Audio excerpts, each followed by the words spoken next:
Yeah. Well, I think that's really important what you're nailing.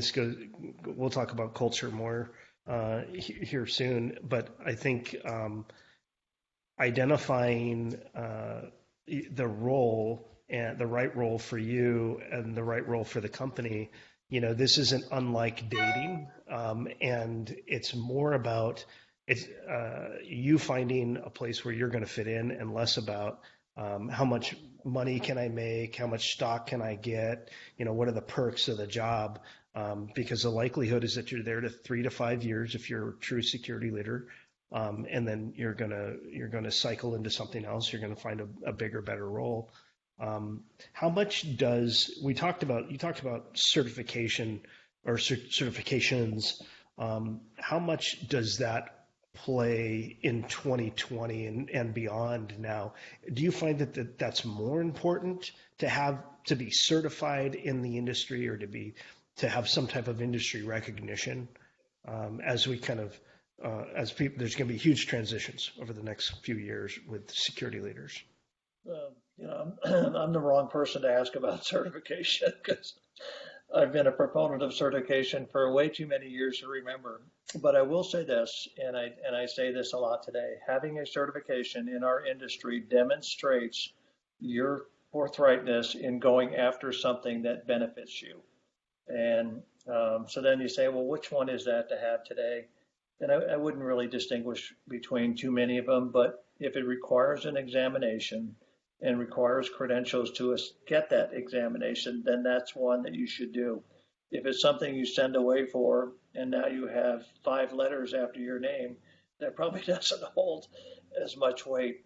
And I also say today that if you're considering a certification, you probably should consider something that has to do with cybersecurity Mm. as maybe your lead certification, or if you already have a certification and you really think you need another, try to get that one in there, maybe the CISSP, or something along those lines. And that just demonstrates that you've done something later in your career to advance your personal knowledge and skill set.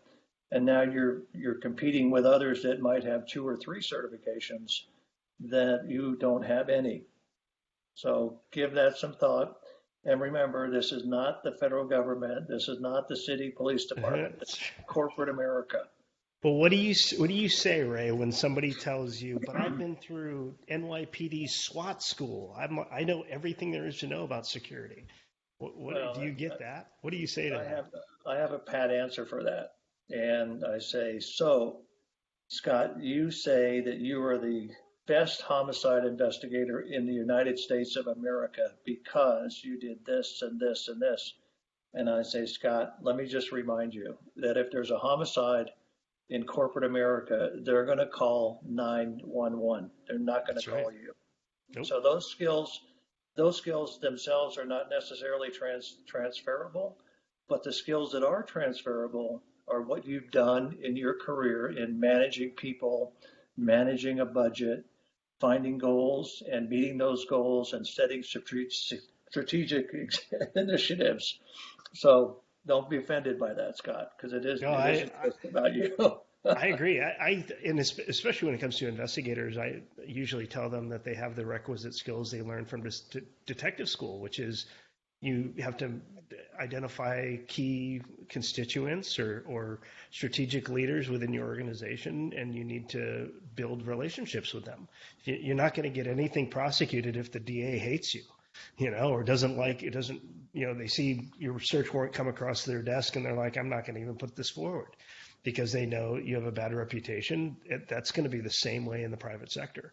And so I think a lot of our folks, me included, when I transitioned about 6 years, almost 7 years ago, I had a lot of misplaced arrogance about the private sector, that this was easy compared to Yeah. law enforcement. And certain days are easier than others, but my understanding of business was zero. It was less than zero compared to where I am today. And that was only because when I figured out really quickly that I had misplaced arrogance, I corrected that and I started listening more than I spoke. And how much does do you think business acumen play in transition?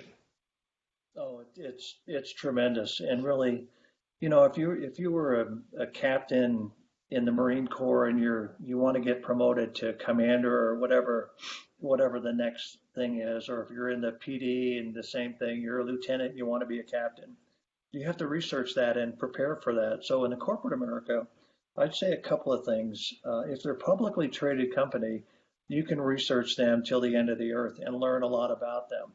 What's their culture? How do they make money? Where are they located around the world?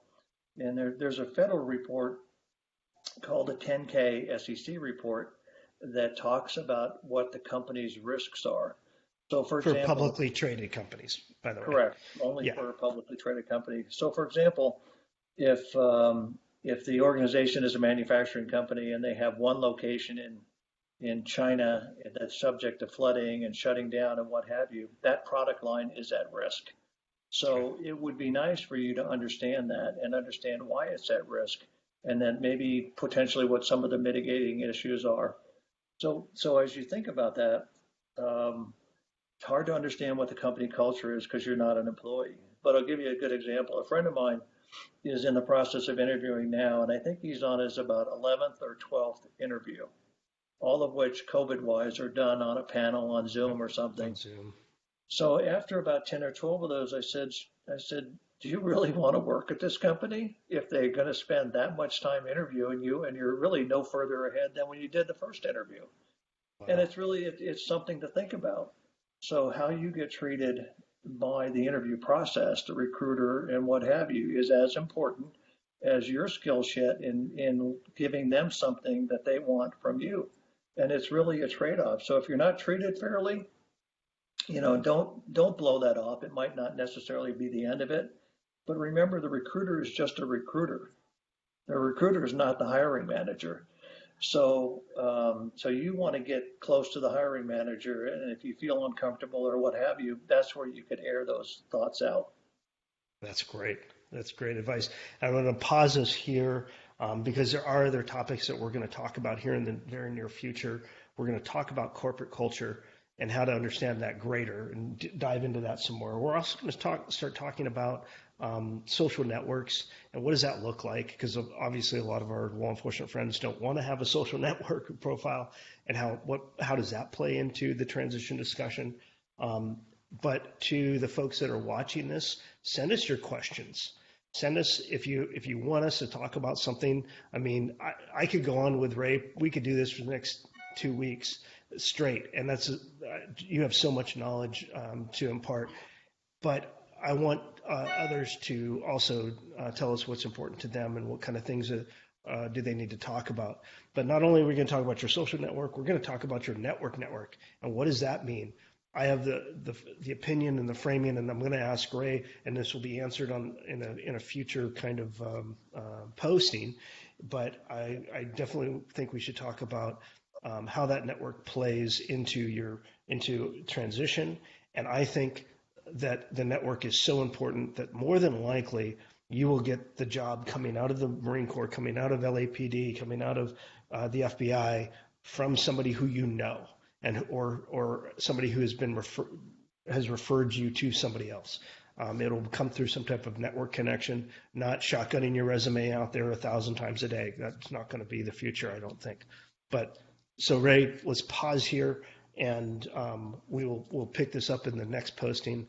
I want to thank you so much for being a mentor to me throughout the many years that I've known you, and look forward to watching your success grow and listening to your wise anecdotes of how folks can transition and do this transition successfully. Yeah, you know what we need, Scott, and I know Scott agrees with me on this, that we don't expect anything in return for helping someone. All we expect is that somewhere down the road, whether you're 25 years old and you're just starting, or you're 55 years old and you're looking for your second career, is just to help someone else. And that's the satisfaction that we get for doing this. So we appreciate your time and look forward to hearing from you. And we look forward to seeing you again in a couple of weeks, and be safe out there. That's right. Thanks, everybody.